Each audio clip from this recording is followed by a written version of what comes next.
is up and welcome back to my channel. If you are new here, my name is Carissa. Welcome. I am a mom of two. Thank you for joining. So in today's video, I decided to just do kind of a sit down chit chat Q&A. I haven't done one in a little while. I don't really do these that much on my channel because I normally base my channel really around like mom vlogs, but I do occasionally like to sit down and kind of chit chat, catch you guys up, because obviously I can't in every single video.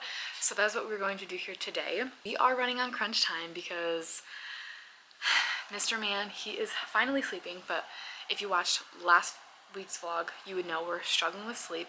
So I'm hoping I can film this while he's sleeping. I'm also in the middle of baking, so that's definitely gonna go off while I'm baking, but it's okay. We're just gonna do it. We have a couple of questions I asked you guys on my Instagram and my TikTok, and then I did actually post it on my Facebook. Not many of you on here follow me on my Facebook because it is private, but I do have a lot of my family and friends that follow me on Facebook that don't on like Instagram or TikTok because they don't have it. So I kind of wanted them to feel included as well. So I also asked them on there. So we got a lot of questions to do. Also, yes, my hair's red. Talking about doing my hair, as you guys know, if you're not new, I literally talk about doing my hair almost every single video because I've been wanting to do it for so long, but we're not going to talk about that because that is not what this video is about. But yes, my hair is red. It's not styled, so it's kind of just like chilling. But anyway, we're just going to get right into it. So grab your coffee or Alani per se, grab a snack, and let's talk. First question. Was it easier going from 0 to 1 or 1 to 2? If you are new here, I do have two babies. I have a 3.5-year-old and I have an almost 9-month-old. It was so much easier going from 0 to 1 than 1 to 2. I really struggled going from 1 to 2, not just because of me, but it was really hard to kind of get my daughter, who is my oldest, in like a really good routine, kind of getting her used to having like another baby around. They are 3 years apart, and I also had HG and I was in and out of the hospital. I like spent a lot of my time in the hospital when I was pregnant, and I didn't really do anything my entire pregnancy. I lived in my bedroom, and she kind of not necessarily didn't have a mom for 9 months, but she really didn't. My husband really stepped up and did a lot of the work. But like my family also did as well. It was hard. Maybe it's just me because I had HG, so I thought it was harder going from 1 to 2 than 0 to 1.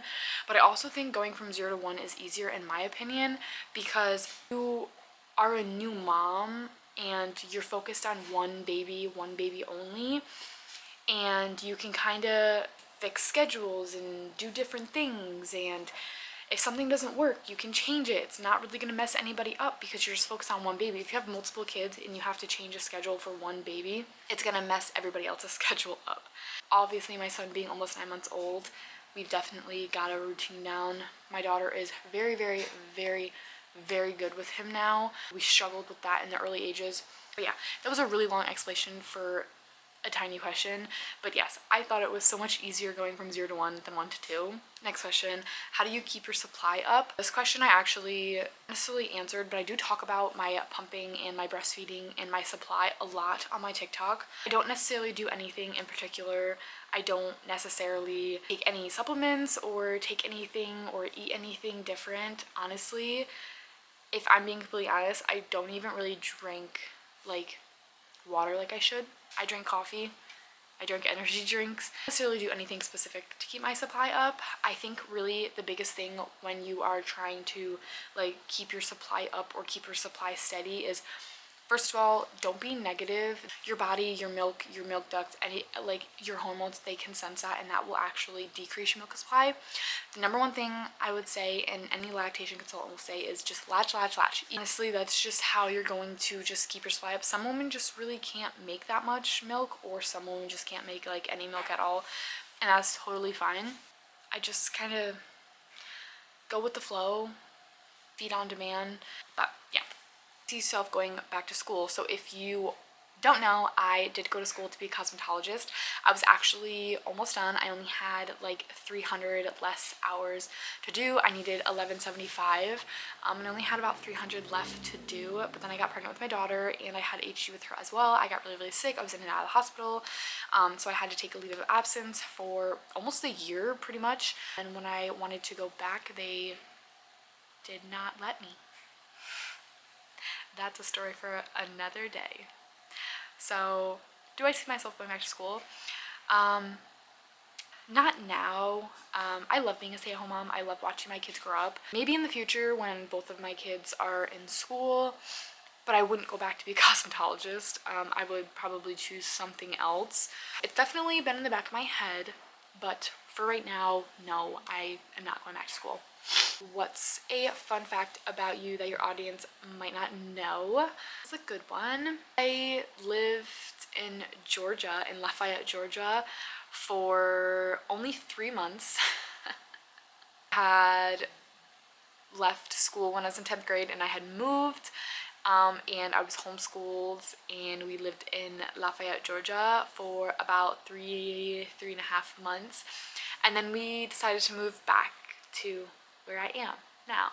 Me and my husband actually knew each other before I moved to Georgia, and we actually hated each other. So that's another fun fact. Me and my husband did not like each other in high school. Are you having any more kids? My HG aside, I would absolutely love to have more kids. Before me and my husband realized that I had HG and I struggled with HG, and I 99.9% most likely will get HG every single pregnancy. We were like, let's have 3 or 4 kids, and then maybe if we want more, let's have more. Like, we wanted a big family. I just want my kids to grow up and have like siblings and be able to have that sibling bond. One day me and my husband are not going to be around, and I want them to have someone. I want them to have a companion, not just, you know, their significant other. I want them to have someone, a part of their life, that was there every single day and knew their struggles, knew what they were going through, was with them with their ups and their downs, you know. Love having my 2 kids, and I think if down the line we never ever had kids anymore, I would definitely be content because I love my children. It does sit in the back of my head, maybe I want one more. My last pregnancy with my son was absolutely traumatizing. Lived in the hospital. I had a nurse that had to come to my house every week. I had a PICC line. Had a PICC line for when I was 10 weeks until I gave birth. I would do it all over again for my kids because I absolutely love them. But would I put myself through that again? Probably not. It does sit in the back of my head. I would like to have at least one more, but it would not be for a while. It wouldn't be until both of my kids are in school, and obviously my son's only 8 months old, so he's not going to go to school for another 4 to 5 years anyway. I physically could not. I almost died with both of my pregnancies, actually, and both of my kids almost died. Which birth was harder? So here's another fun fact, I guess. I had, obviously, like we just talked about, absolute crap pregnancies, but my births were pretty great. Both of my births were actually pretty similar. I actually have videos on both of my birth stories. I will link below for you guys. With my daughter, I was in labor for 12 hours with her, active labor for 6.5. And yes, those are very different. And I pushed with her for about 20 minutes. I did fully unmedicated son. I was also in labor with him for about 12 to 13 hours. And I was in active labor with him for 6 hours. And with him, I didn't even push a minute. I pushed once and he was out. But with him, I did end up getting the epidural. Talk about that in my birth video. I wasn't planning on getting the epidural, but things took a turn and I ended up having to at the very, very, very last minute. I was literally 9 centimeters when I got the epidural. Which birth was harder? Honestly, they were both pretty easy, but out of the 2, I would probably just say my son, because what had happened and just getting the epidural like that. so I would say him. But like I said, both of them were pretty similar, and if I did have another one down the line, I would love to have the same birth again. I know it's rare to have two of the exact same births, but I literally pretty much did.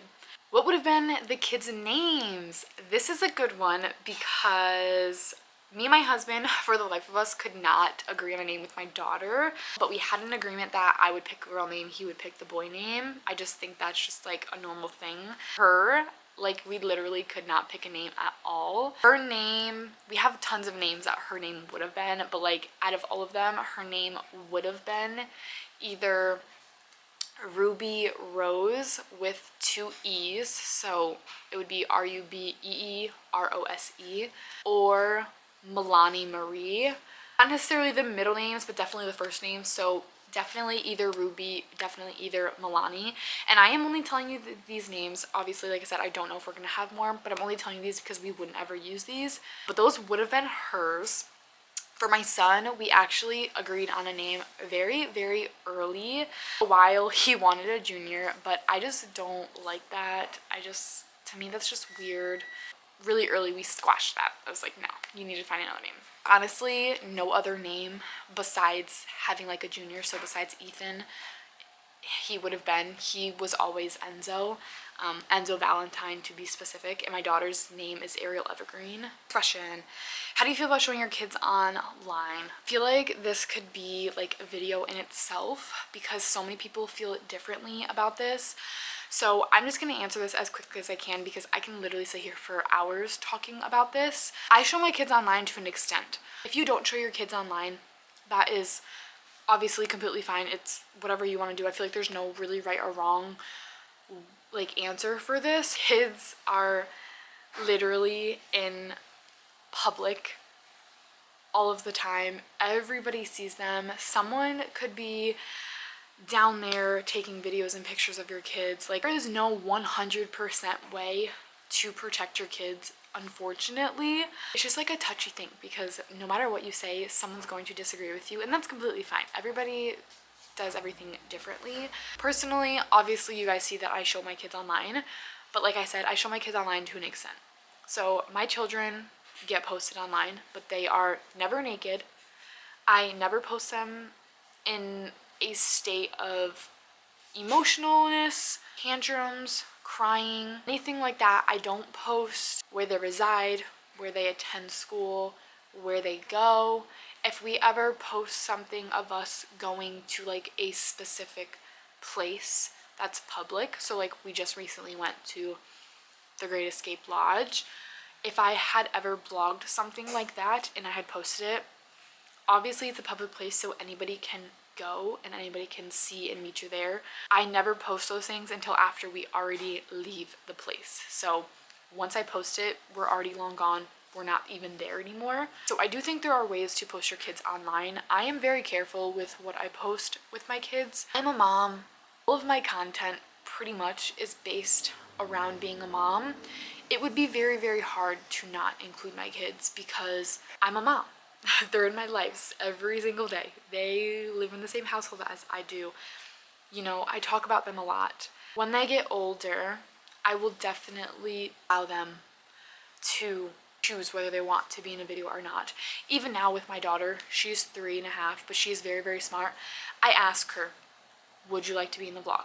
Would you like to take a picture? Would you like to do this? Like, she is allowed to say no. I show my kids online to a certain extent because this is what I feel comfortable with. Moving on. What made you want to start a YouTube channel? So I actually have had my YouTube channel for a while. I feel like 8 years. I feel like that's so long to say. And if you don't know, this channel actually started off as mine and my husband's. It was the life of Carissa and Ethan.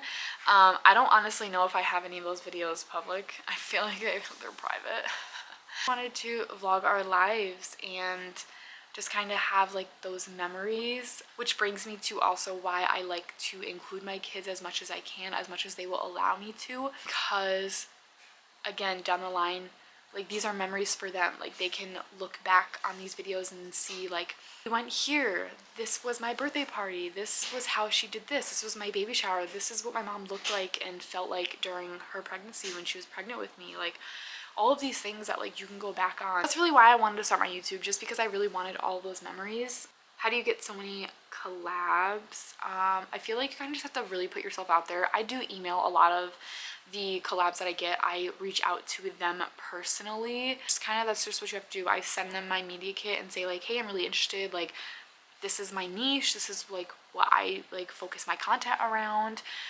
You don't really have to have that many followers to like put yourself out there. Once you start doing collabs and you start posting, you know, every day, every other day, you're really gonna get those followers up. So yeah, that's the best part about being a mom. Literally everything. Their smiles, watching them grow, watching them learn new things literally every single day, hearing a tiny little human call me mom. Like, it's just the best thing, just being a mom. I just love being a mom. How many tattoos do you have, and are you getting more? I have a lot of tattoos. They're not really showing. I have about 20, like 19 or 20 tattoos right now, and every single one of my tattoos actually mean something. I know people just get tattoos just for fun, like, oh, they like the design and they want to do it, and that's fine, cool for you, because this one on my hand is actually the only one that doesn't necessarily mean anything. I just got it because I thought it was cute and I really liked it, and I do still really love it. One of my tattoos means something. Am I getting more?